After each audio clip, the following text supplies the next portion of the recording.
So the focus of the panel will be creating a culture of wellness and our abilities to limit poverty and limit hunger in our communities. That's really the focus of your comments. And each panelist, I think, gets 2 minutes to talk about the area of your work. And before you start, give your name and your organization, and then fire away. So should we start with you, Mr. Wright, on the far left? Okay. Great. Thank you. So again, I'm Gerald Wright. I'm the Hunger and Food Resources Director for Solid Ground. We're an anti-poverty organization that works to undo poverty, works to end poverty and undo racism and other oppressions that are root causes of poverty. And when I think about this program, creating a culture of health and wellness for everyone, I think of food justice, achieving food justice, where everyone in our community, regardless of race, ethnicity, identity, or socioeconomic status, can exercise the right to know, grow, and eat nutritious and culturally appropriate food. It really saddens me to know that so many of our neighbors, for them, the most accessible food is either canned, boxed, or highly processed.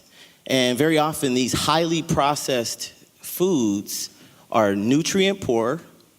They are full of excessive salt and sugar and other harmful additives, and basically something that we all may take for granted, but for many of them, the concept of fresh, whole food is just non-existent.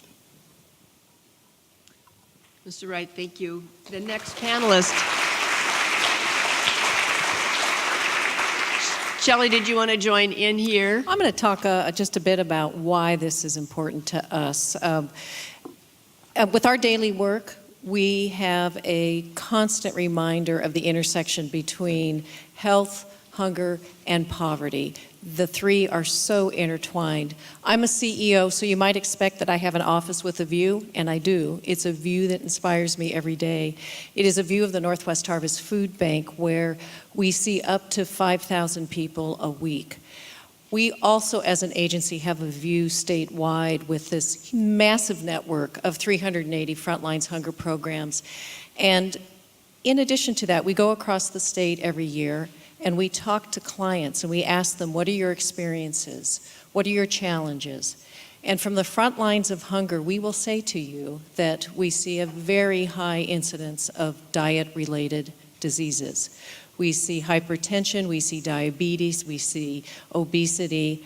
We also see a number of dental issues, which is a huge health issue, and it also makes it difficult for people to eat and to eat healthy food. And I will also say that we know people want to eat nutritious food. We just know they don't have access to nutritious food. They understand what it is, they understand how important it is, they desire to have nutritious food. And because they do not have access to nutritious food, it affects their health, the health of their families, and the health of their community. So this conversation tonight is a very important conversation. Shelley, thank you.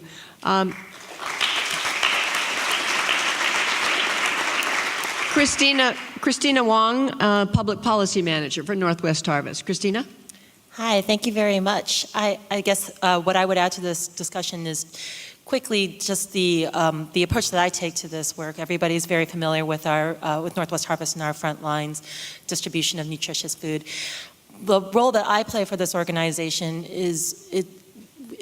goes hand in hand with that work. We want to make sure that we're addressing the long-term solutions and making sure that our elected officials are making the strategic investments that are needed in our safety net and in services for low-income and moderate-income people. Because at the end of the day, when we talk about hunger, the reason why hunger exists, it's not about food scarcity. It's about a lack of income and the basic needs that need to be met. And when we're talking with participants of food banks all across the state, what they're talking about is the decisions that they have to make every day, decisions that none of us would want to have to make. The decision of, do I pay for cancer treatment for my mother, or do I pay for the copay for my child's school lunch the next day? It's all around making sure that people's basic needs are met, because those other costs, they're seen as less flexible. I can skip a meal for myself if it means that I can keep a roof over my head. So for me, what health and wellness for everyone means, I kind of go back to our public policy positions. The forefront is making sure that everybody has access to nutritious food. And the second prong is around making sure that low-income people, their basic needs are met.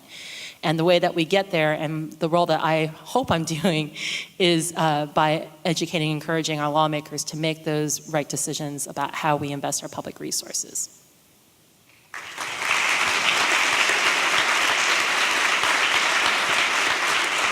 Christina, thank you. Scott Forsland, who is Executive Director of Providence Institute for a Healthier Community. Scott? Yeah, well, thank you. I work with the Providence Institute for a Healthier Community, which is focused on working upstream and downstream of medical care, where most of our health happens or doesn't, through innovative partnerships to lift up resources that are in the community, very much like the leadership work that the Northwest Harvest work is doing. And I also direct the Snohomish County Health Leadership Coalition, which is a coalition that's about only 1 in 4 focused in medical care, really broadly throughout the community, whose goal is to improve economic vitality and prosperity through better health and healthcare value. In terms of that question, what does a culture of health and wellness for everyone mean to me? It's actually a question, when I formed the Providence Institute, that we began by asking our communities in a deep and an authentic way. Not me asking the questions, but working through Familias Unidas, through the Minority Achievers programs, through the Boys and Girls Clubs and other organizations. And what they came back to us with was something that I think was pretty profound from a medical system perspective. They said health and wellness looks like healthy relationships. It looks like having a sense of purpose and meaning. It looks like having access to basic needs like nutrition. Physical health didn't even show up in the top 3. It was number 4. But I think as a community, we know that if we can get those 3 right, we're going to get a lot more right. Medical care didn't even show up in the top 5. And when I asked my own ailing mother, what does health look like to you? You know, she got it right too. She didn't say, well, I think that means reducing the 30-day post-hospital death discharge rate, right? She said, I want to be able to hold that great grandbaby of mine. I want to be able to be lucid. I want to be able to see him and talk to him. And she knows that what that means is that there are lifestyle changes that she has to take on to be able to do that. So what health and wellness and a culture of health and wellness means to me, I think, is listening and redefining health in the form that as communities we know is important, and reallocating our resources to make sure that we can achieve those goals.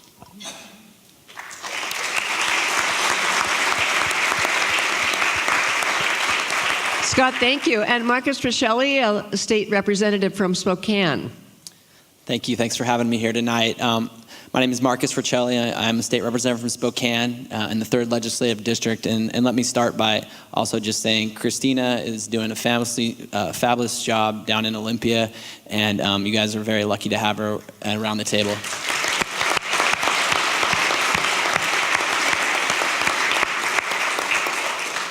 So I represent the district with the #1 amount of families on federal food assistance. You might think it was somewhere on the west side. No, it's right in Spokane. I represent a place where people are going to our hospitals, and because of the zip code kids are being born in, they're being told that their life expectancy isn't going to be as long as most. That they're not going to get a high education level, and they're going to not make a lot of money. And that's not right. That's not the American dream we all bought into, but we need to level the playing field. And it's from a selfish point, too, when we look at what we're feeding our kids and what they're getting. I'm a parent of a 5-year-old and a 2-year-old, and this is, as Sam stated, this is the first generation that is slated not to outlive their parents. That's scary. That's a national crisis. We should all be concerned with this obesity and diabetes epidemic that we're facing. So the things that I'm focused on, right now, the elephant in the room, so to speak, in Washington State, as you all know, is how we're funding our education system. Well, guess what? The keynote speaker pretty much hit it all, but I'll reiterate it. We can't look at these things in silos. Our kids, if they show up without food in their belly, they're not going to be ready to learn. They're not going to achieve those results that we're pressuring them to get to, and they're not going to pursue their academic endeavor to the fullest. So it's absolutely on the advocacy piece too. When people say that, hey, it's okay, teachers can dip into their pockets to make sure every kid gets fed and we can't pass a breakfast after the bell, you got to look at them and say, no, that's not right. That's not what we're going to stand for in this state. The other thing that I've been really passionately working for is making sure we've gutted our school kitchens. So I've been looking at the public school system and what we feed our kids. We deliver thousands of meals, but we've gutted our kitchens. We can do scratch and modified scratch cooking in our schools, and it can be locally sourced, great for our economy, and these are healthy, nutritious meals, the kinds of meals that these kids need to succeed. We're going to have less disruptions in the classroom, the test scores are going to improve, and guess what? We're going to be adhering to our values is what I believe as a state, to make sure that we are making sure everybody's starting school with food in their belly, because we know hungry, homeless kids that are unhealthy, they're not going to learn. So that's what we got to focus on, and I really appreciate being here. Thanks for welcoming me.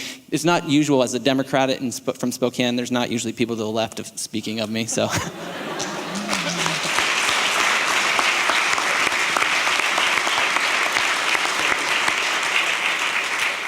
And Dr. Ben Danielson from Seattle Children's and its Odessa Brown Children's Clinic. Dr. Danielson. Good evening. Okay, I'm not used to being to the right of anybody, so I might have to switch. First, I really just want to say happy birthday and congratulations on 50 amazing years of doing just the right work.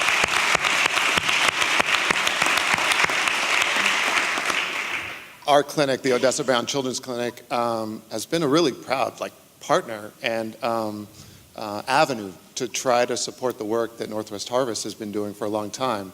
And I'm very proud that our hospital, Seattle Children's, is really taking on this issue of healthy eating, active living, and nutritious foods as a holistic and whole strategy to try to enrich communities a little more.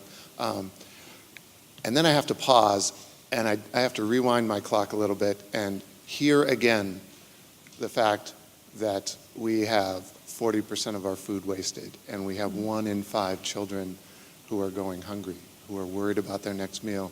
That is, that takes my breath away, it takes my voice away, and it is so unacceptable. 1 in 5 kids being hungry is 1 in 5 kids too many, right?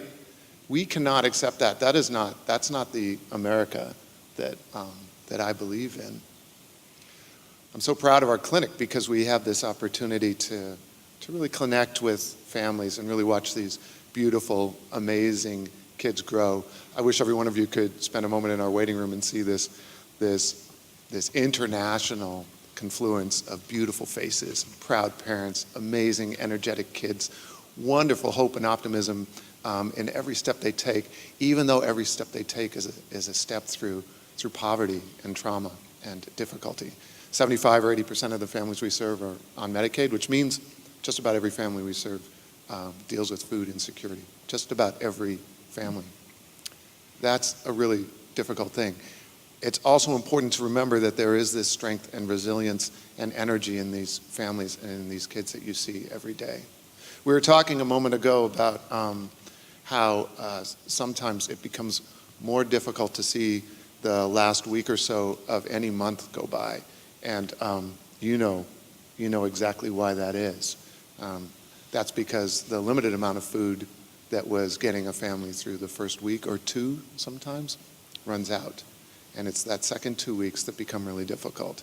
And I don't even want to do the study that shows the increase in difficult challenges in schools and higher rates of anxiety and greater stress that you can read on the faces of families and kids when they walk through those doors when it's April 22nd compared to when it's April 3rd.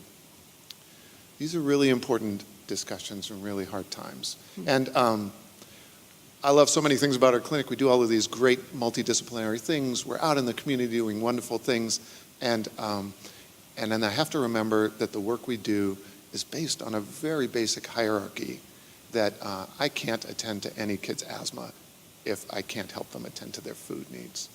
I can't talk at all about other issues of health, about important ways to help them learn better, about other chronic diseases, if I can't look a family in the eye and say, you need a food solution. We need to be part of the solution to think about food, that food is health. There was never a difference, only in the structures that we've built around them. I can't get up to the beginning of June and start to know that the kids that we work with who got food during the school year are now going into a period of time when they will go without breakfast and without lunch almost every day. We can't accept that as an operating practice. We can't think of ourselves as supporting a system that is so richly unfair, and I mean richly in our resources and unfair in the way that we distribute them. I was called an activist in the back room there, and I'm so proud of that in every way. I really am,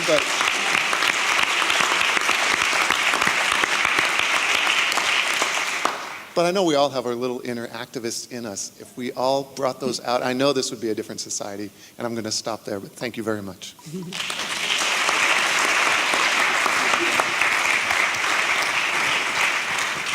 Sam, do you want to add something crazy with your inner activist? No, I don't think there's anything to add. I think what you see here is the various perspectives that make up the whole of the issue, and there's a lot of pieces that go into it. But at its core, it's going to take all of those pieces. But at its core, I think the basic right. I think the word justice is a really important one here. That this is just fundamental to what it means to be a human being in a modern and civilized society, and we're not there. But I'm inspired by everybody's perspective. It's brilliant.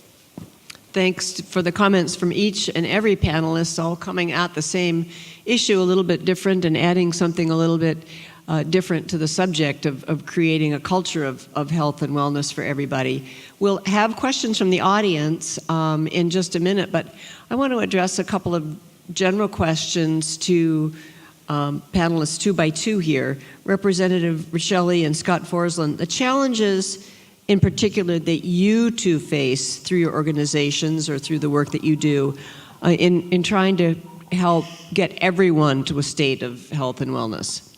Scott, do you want to start? Sure. Well, first off, this is what we're talking about here is both a moral and an economic imperative. And one of the key challenges, I think, is that there remains a disconnection between where the resources that we're spending, you talk about 40% food waste, you talk about the fact we do have an abundance of resources, but there's a disconnection between where these resources are available and where they're being consumed. One of the things that we're doing in Snohomish County right now is working with an array of organizations, and Shelley has stepped forward as one of the leaders in this area, looking at systematically testing the impact of systematically screening every Medicaid and Medicare patient in the course of their normal medical care experience for non-medical needs, and then watching over time what happens when people have received screening or navigation to get those services that they need. And this is housing, this is nutrition, this is domestic violence, transportation, and also utility bills. It's education and employment are the areas. And the notion that we're spending $9,000 per Medicare beneficiary in this country right now is actually false.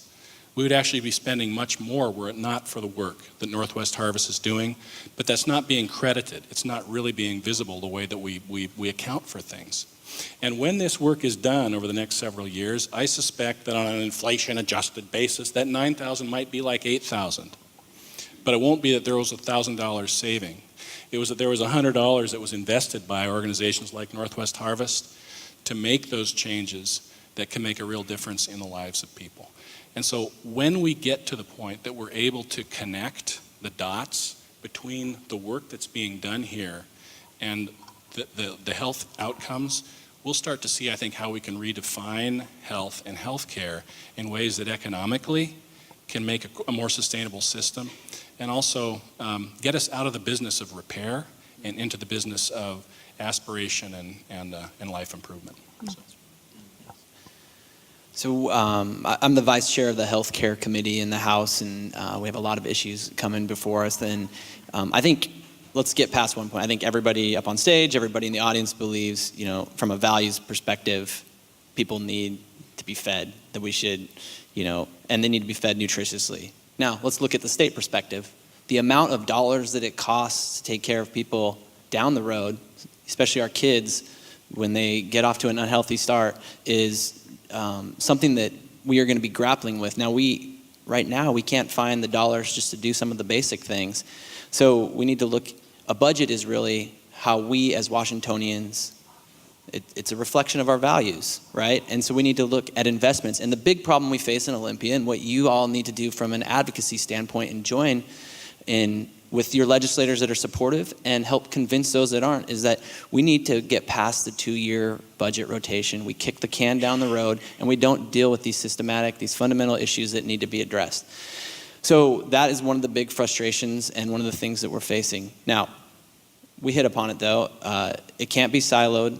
We have to look at healthcare. We have to look at housing. We have to look at hunger. And then, by the way, then we can get to education. So these are the things that we're grappling with, that we need public support to show. And if we don't have enough resources, we need to figure out about how we're going to go out and find the resources we need if we really prioritize stuff. And I can tell you, and you guys can probably all get it, we're going to be paying for it down the road one way or the other. So the things, too, that we're focused from a healthcare standpoint for me is what our kids are eating. I've been focusing on the public schools, but also this idea, we have a law in the books that people don't know. Our kids are supposed to be getting 100 minutes of PE every week. That's law. Not so many kids are actually getting that. So I had a bill to try and have our school districts report back, say what kind of PE they're getting, and also what not only just the PE they're getting, but what kind of curriculum, what kind of vigor they have with that activity. And then to step it up to the 150 national average, or what we're wanting it to reach to be what is suggested in the area, 150 minutes a week. And so these are the types of things we need to focus on, not just what kids are eating, because we got to get to that point, but then the kind of activity that they can have to make sure that they're successful and healthy. Because again, we're facing a obesity and diabetes epidemic, and we're not seeing the end to this obesity and diabetes epidemic until we attack what they're eating. And then finally, I do want to give a shout out. We did work on $1.8 million we funded through a grant program to get better equipment in schools, and people said, okay, give it a shot. And by the way, not that many people are interested. It was oversubscribed. We had $4.8 million in requests. There's an appetite out there. So again, let's get kitchens back into our schools. Let's do modified scratch and scratch kicking. And I hope you will join in that movement as well.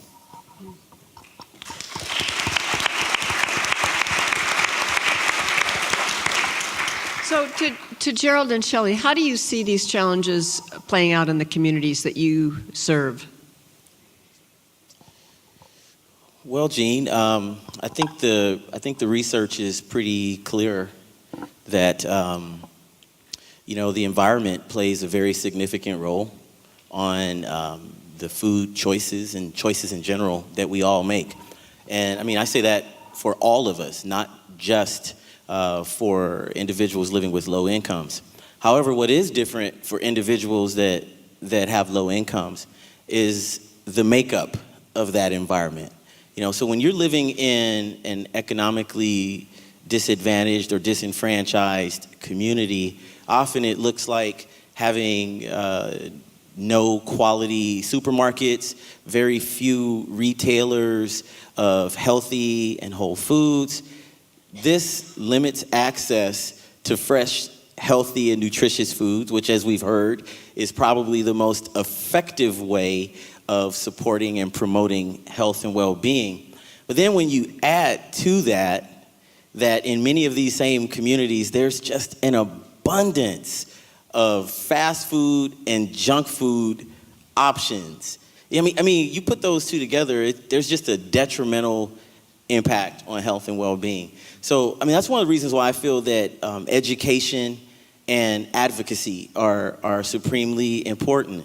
Education so that we can empower those communities to really exercise the ability to not only make better choices, but make better choices without having to leave behind or do away with what's culturally relevant and culturally sacred to them. And then advocacy so that we can get to a place where we're not just talking about change in what's in the food box, but we're also talking about change at the ballot box. And by change at the ballot box, I do mean both at the systems and policy level, but also just the power to make different choices, the power to just say no. I mean, I recognize that on some level there's kind of a circular relationship. You know, there's abundance of fast food and junk food options in many of the lower income communities, which is probably fueled by the higher demand in those communities. Yet at the same time, if we change the demand, we can also change that environment. Shelley?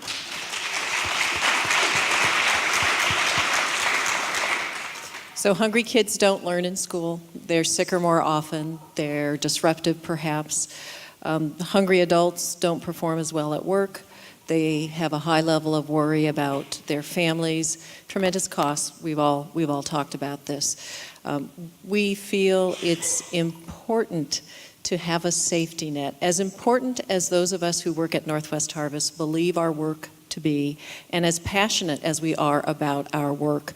We really understand that our work pales in importance to the federal nutrition programs, to the SNAP, the food stamps, and other programs. If there were 24 grocery bags that fed a family, only one of those grocery bags would be the emergency food system. We really need those federal nutrition programs to be supported. So we totally believe in a safety net. And then the other side, which is a lot of folks sitting on this panel, including Christina, we believe people want to live independently. We believe we have the right to have a job, be paid a livable wage. And so we come at this from both perspectives. We need the safety net. We need to make sure people have adequate nutrition. It needs to work down this continuum of not enough food to food that's not healthy to healthy food. We need to get there, but we also need to have jobs and livable wages.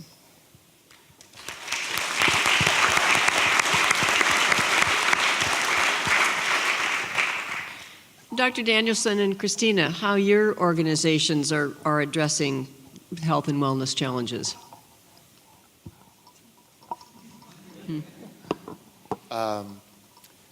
One of our greatest efforts, and I do think one of the exciting things about this is this opportunity for innovation that wells up from communities, right? And good ideas that you can put into practice. And Northwest Harvest and some of their programs, including this Finney grant program, has been one of the greatest partnerships we've been involved in. It really allows a low-income family to have access to farmers markets in the same way anybody else would, and access to grocery stores and the healthy foods in them. And that kind of leveling the playing field of access to nutritious opportunities that are abundantly around us is a wonderful program. In our clinic, we really try to break down the barriers that get in the way of eating healthy foods, and we have these amazing people. There's a nutritionist named Rebecca who should be sitting here, and she just grabs a hot pot under one arm and a bag of fresh food under another and goes into the community and helps families out.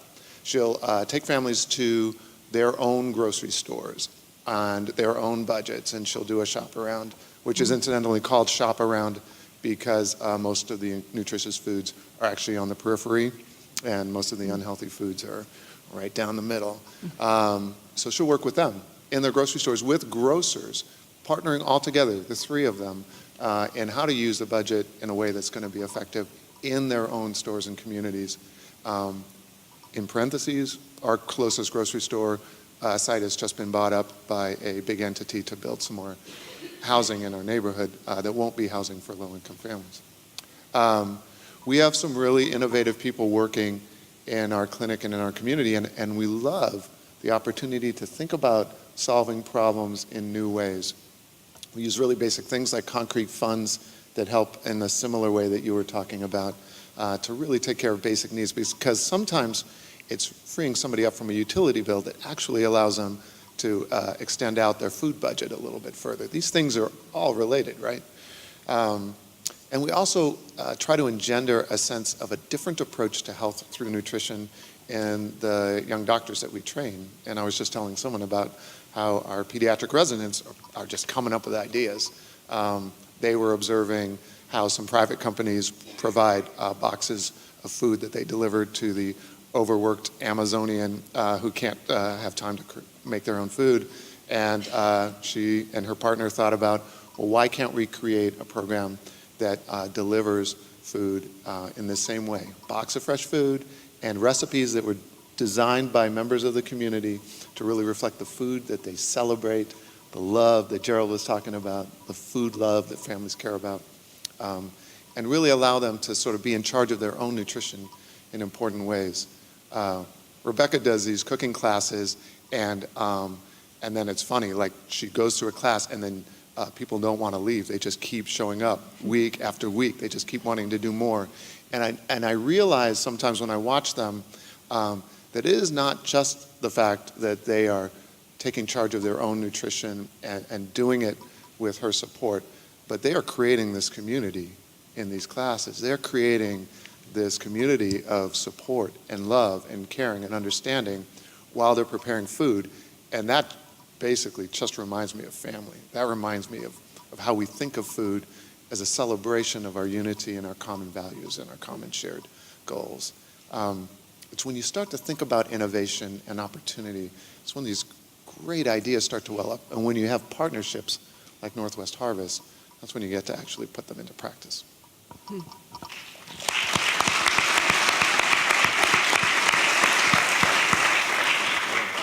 So at Northwest Harvest, our approach to fighting hunger is on two levels. There's providing the nutritious food into the emergency food system to provide that immediate relief to hunger. And then there's the addressing the long-term solutions through our public policy advocacy work.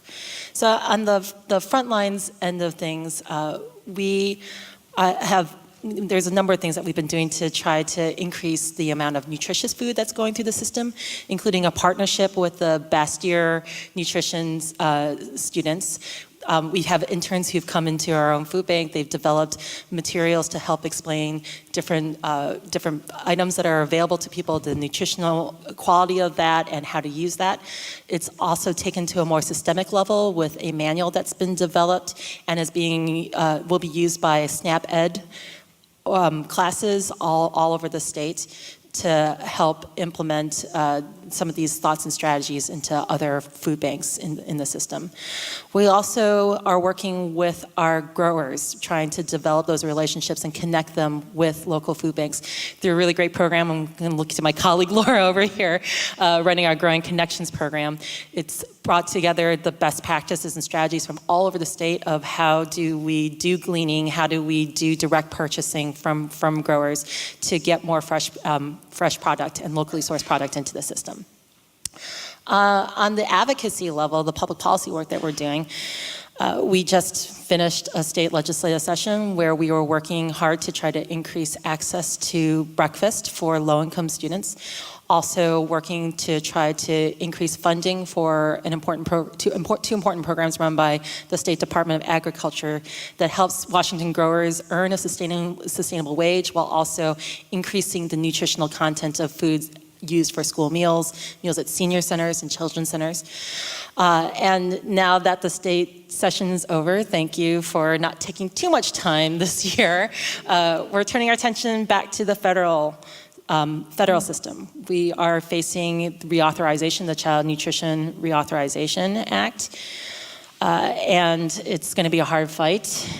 Sam mentioned community eligibility, a tremendous program, and that is unfortunately under attack. So we are working hard for a Child Nutrition Act that, increases access to nutritious food for kids where they live, learn, and play. That's really important and central to us. We're also on the defense once again about SNAP. Sam once again alluded to some of the serious cuts that program, as well as other safety net services are facing. The House budget proposal that was introduced last month, I believe. In the summary that the quite quick one line that I would say about it is that it will cut spending for low-income and moderate-income services by 2/5 over the next 10 years.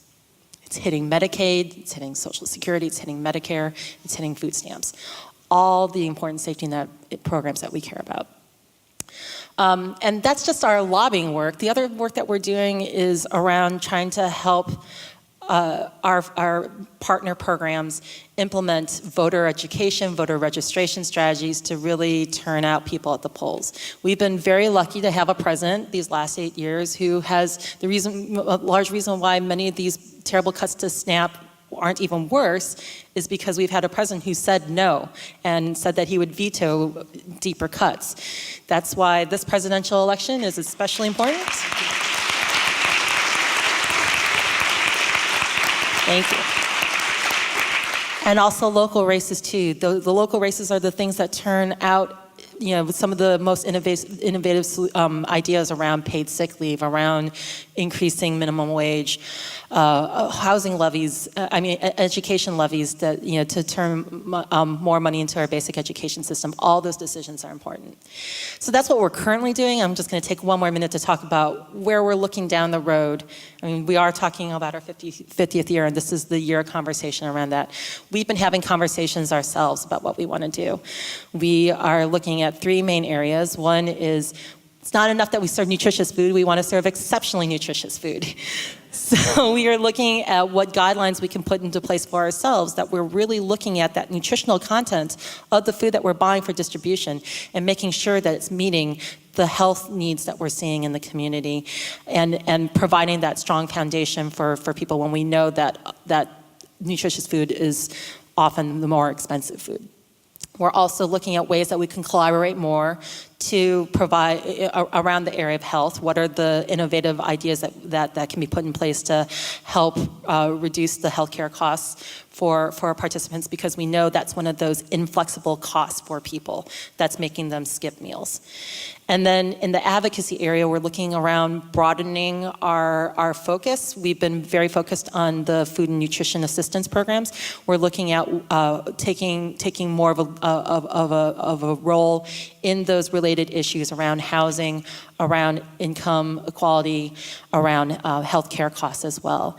And what I hope to see for Northwest Harvest as we continue to grow in our work is that we're not just talking about programs about serving food and services for people, but we're also looking at ways that we can help develop skills and provide important enrichment experiences for people so that they can, that they become more qualified and considered for higher paying jobs as well. Christina, thank you. Sam. I just want to build briefly on a couple of points, on the point of the environment and education, and then on love, and I'll put my chef hat on for that. We eat what we see. We eat what's around us. And, Coke's whole business was built on the very simple sentence of within an arm's reach of desire. Surround people and then make people want to desire. It's brilliant, and they're incredibly good at that. And I think for us, the same strategy holds. And the question is, how do we tap into desire? What is desire in this? Because food is one of the deepest expressions of our culture and who we are and who we aren't. It's as much about what we don't eat as what we do eat. And I think it's really important, although I'm the creature of Washington who is in every one of those policy conversations and fighting those fights, I think we often miss the importance of the deep expression of who we are through our food, and so importantly, when you talked about love. it is how we show each other love, especially for low-income families, because people don't have the resources to buy a bunch of gifts and take trips and do all sorts of things. Every day on a daily basis, how you nourish your kids is the deepest way you can show love on a daily basis. And it's really important that we keep that close, because then we have to ask ourselves, okay, how do we want to shift some of those decisions that we're making so we can get the food, better food around people, which takes a lot of work, and it's work that we're doing. But how do we make people want to now choose a different food?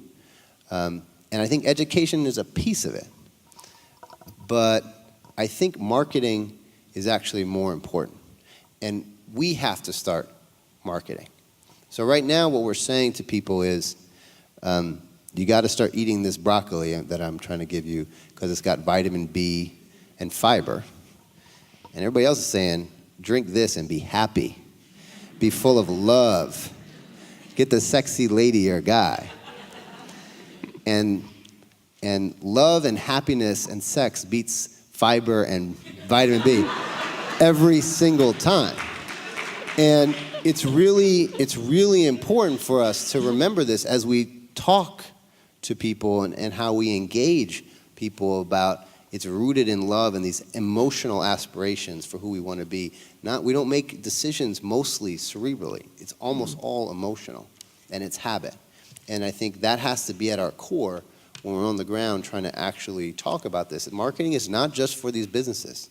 It's for all of us in terms of how we communicate messages. Because if education was the way that was most effective, Coke would be just educating you on why your brain triggers the sugar does to your brain, and that's why you want the Coke. That's not what works. And so I think it's important that we understand both what triggers our desires and what is at the root of food as it relates to each other and our families that is going to shift those kind of decisions that we're making.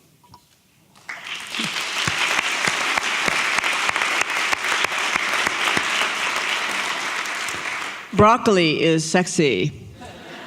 It is really sexy, actually. So how about some questions from the audience? Any questions here? I can't see too well, but if you have a question, stand up. Yes? Go ahead. Hi, I'm Savannah, and I work at the University of Washington School of Public Health. Thank you all for being here. I think the audience is likely people who go to a lot of skills out of this, and this is by far one of the most compelling I've ever listened to. Good. Thank you all for being here. I have the opportunity to work with a lot of young people who are just looking for the right opportunity to make a difference in something like this issue. And I'm wondering if you could give any insight on something simple that they can do tomorrow that would really make a difference. I would love to jump at this. So Good question. Thank you, Savannah. great question, and we talked about marketing, so I'll tell you another piece, organizing, right? And what is speaking to our young people? People say our young people don't care. Guess what? They're volunteering in record numbers. It's just not translating to the ballot box, and we can change that. So one thing, for those of you so inclined, look, Northwest Harvest has a Twitter handle right now. Tweet out one thing that you think is interesting you heard today. Put it on Facebook. Okay, social media is not going to do it though, but it's a part of it, and we have to organize, and we have to take that message directly. And I think the one thing that we can say to our young people is that your advocacy will matter, but it is chicken and egg, and until you actually turn out, there's a reason that we are focused on things a lot of times, you know, for folks who are in 50, 60, those issues that matter to them, and that's because they turn out at the ballot box. And politicians are coming to talk to them because they want to get reelected. One, they might think they're doing a good job and they want to continue it. Two, they might be pandering. Regardless, if people don't vote, they're not going to come knocking. I've gotten asked this question so much. First of all, I totally agree. That's like a big part of it. I think the thing to remember is that there's so many ways to express these values and this impact. Sometimes it's going to work for an incredible organization like this, but just as important is going to get all those other jobs and taking these values into these organizations, into big corporations, into a school, into a gas station, wherever people are going to work is advocating from within. And that is ultimately going to be, when enough of that happens, that's when institutions start to shift. And so and that has to happen, because Northwest Harvest can't do this on their own. They also need a bunch of champions in all kinds of businesses, in state houses, in local government, in all these different areas. So I think it's important for young people to understand that they can take this work in all kinds of areas. And so it doesn't, because there's not a lot of infrastructure. There's not a lot of organizations actually doing this work. When we started in the White House, there was one food studies program in the entire country, one. Now they're all over the country, right? And there's more and more young people coming out like, I want a job in this. But the infrastructure where you can go do this full time still has not caught up to now the demand of people who want to work on this. But let me tell you something. In any of these banks, in any of these food companies, in any of these places, we need those people with those values pushing and advocating from the inside. So I'd push them in that regard too.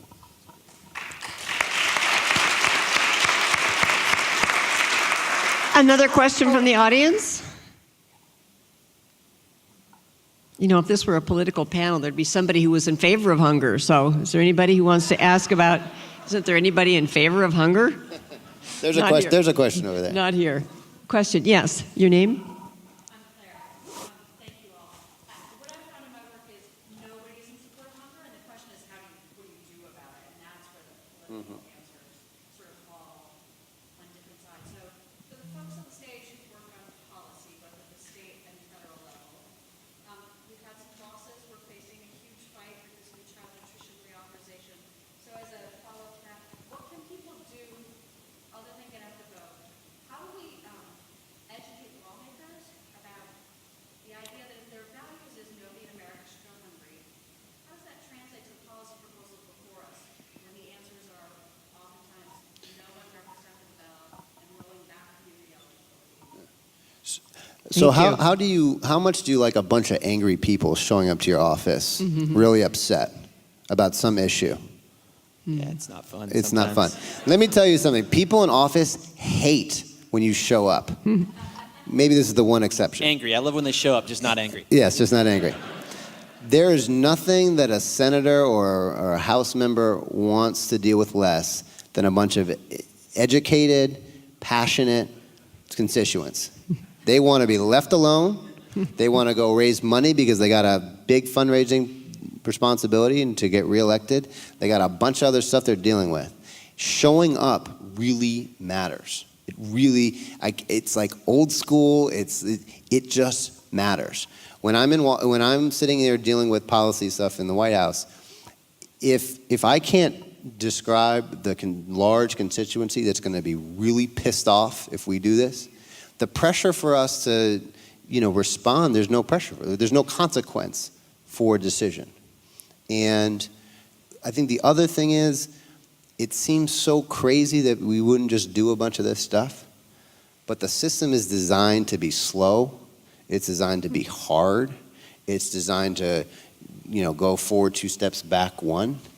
And it was intended that way. Now, mostly for the better, for the long-term scope of the country. Just imagine if there's a President Trump, how happy will you be? But I think just accepting that in the sense that this is just how it's going to be, and this is a long fight, and we're in this for the long haul, and that every point on the board is a big deal that needs to be celebrated and championed. So I just, there's no magic bullet here. There's no fancy go around to this. It's just like grinding it out, getting smart, and showing up. There's just nothing more powerful than that. Can I just add too? I would say one thing though is, I speak a lot with friends that I agree with that come to Olympia or meet with Spokane. You got to show up, but honestly, don't waste your time with the folks who are with you. I mean, you got to keep re-educating and spending that time with the folks. But what I see a lot in different movements is that folks go to the easiest conversation. They spend all this effort to come to Olympia from, that's a 6-7 hour drive sometimes from Spokane to get over there. And they can't wait to have meetings with us and they talk. And I'm excited that they came, and I want to spend time with them. But I always start, if a particular issue, if I'm with them, I'm like, I am with you on this, okay? And I want you to go challenge those folks who aren't there yet. And I want you to learn to speak directly with them and advocate with them, because we leave those folks off because it's really nice to go to those meetings, right? We like to all have a love fest, but we have to have those challenging. And for me, at the state level, what it was looking at these school kitchens is that our local growers get to play a part. And guess what? I'm surrounded by a bunch of folks who their constituents are in the ag community. And they like that their folks can, get back in. That's not big corporate agriculture. They can do this locally, and those are the ones. So you can get a local grower going to somebody who doesn't agree with them, and making their case, and it's really impactful. So having those conversations with folks who don't agree with you is tricky, but crucial. Yeah, but the one follow-up that I'd say to that, which is totally right, is that when we get a win, even if it's small, gotta celebrate. Mm-hmm. Because I cannot tell you how many wins we've turned into losses, where we got 80% of the way there, and my friends crushed me because it wasn't 100%. And now, the next time I had to go to try to get something done, people are like, well, that last thing you just did didn't go so well, even though we did basically everything you told us we needed to do. And my ability to get it done the next time completely undermined. So the fight has to be with the people you disagree with. But when you win anything, it's got to be like, that is awesome. It's not enough. It's never enough. But that was awesome. And it's got to be a win for him. Otherwise, how is he going to get more than 1.8 next time? He's not. Was that enough? Of course not. That's not enough money. But that was a big win. And now if he's got the momentum and support, you can take it to the next level. And I think we have, as advocates, we have just failed on learning the power of momentum to get us the next wins. I'd like to add, I absolutely agree with that.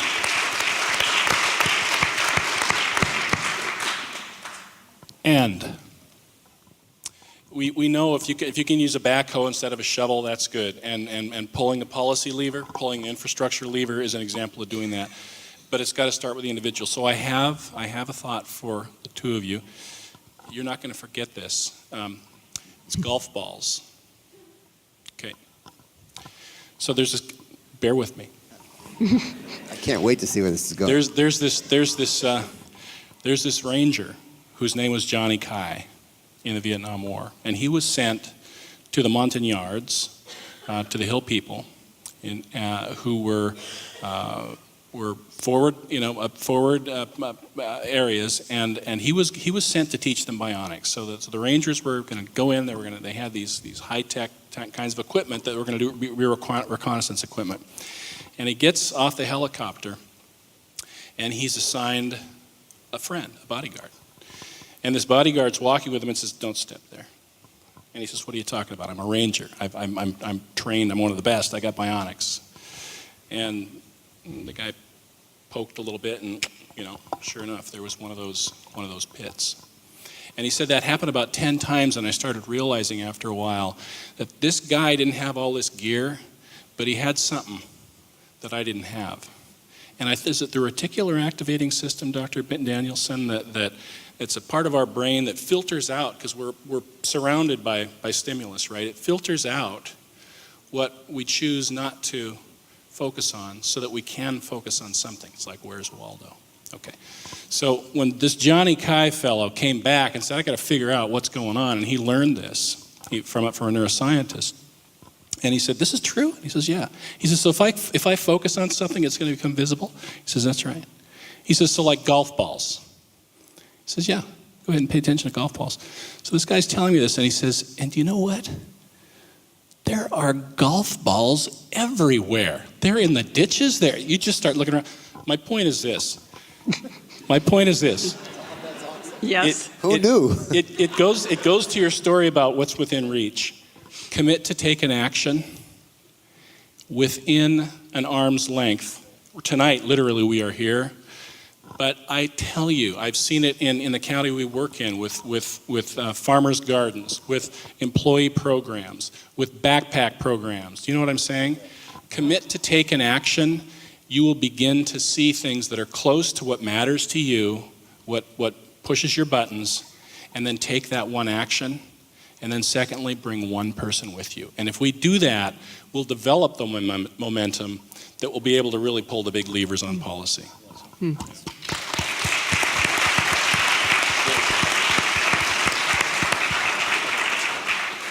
So, Christina, can we give you the last word about action that, from the Northwest Harvest point of view, would be a good advice for individuals if they do want to take this golf ball and run with it? Sure. If they Well, really do want to advance this issue. That actually makes me think of a concrete example from, and I wanted to say to look to your own community. Nancy Amadei, who taught at the University of Washington, runs the Citizen Engagement Project, and is a former president of the Food Research and Action Center. She's the woman who told Reagan that he was making ketchup into a vegetable. She's an amazing woman. But she talks about just like in your everyday life, one thing to do, because it's all about educating people, and she talks about how when you're riding on the bus and you're riding with a friend, maybe sit a couple seats over from them and say to them, hey, you know what I heard Congress wants to do?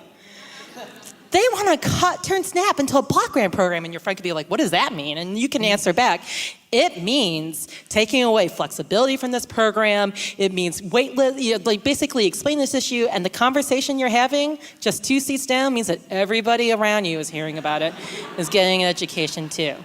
So, I mean, that's my one piece of advice about the simple step you can take. But the other thing I will say for Northwest Harvest is that outside the doors right now, we do have an advocacy table with a number of resources and opportunities, including, I've got props here.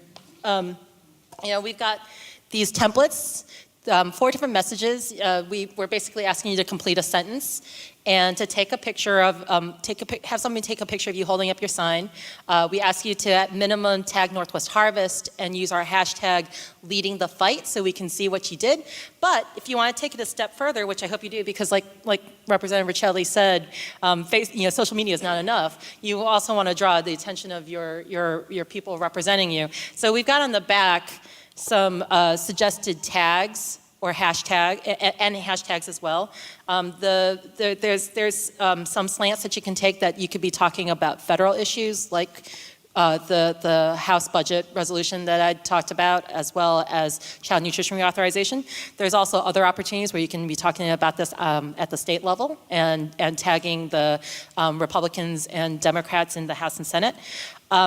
Also, we've got fact sheets galore to give you some more information and talking points on federal issues. We also have a wrap-up of what we did at the state level.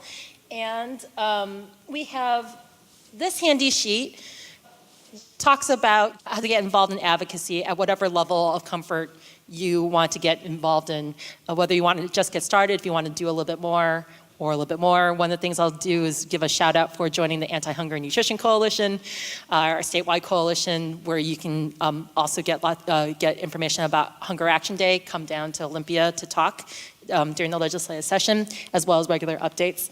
And yeah, and also another step would be around education. This is a focus group report that we do every summer. It's actually my favorite part of my job, where we go around and hear from food bank participants what are their barriers to nutritious food and to economic security. And we get to detail their stories and use this as a vehicle for talking with elected officials. But this is also a resource that's available to you to see, to learn more about some of the things that we touched upon tonight, but go into more detail and hear it from the people themselves. Christina, thank you.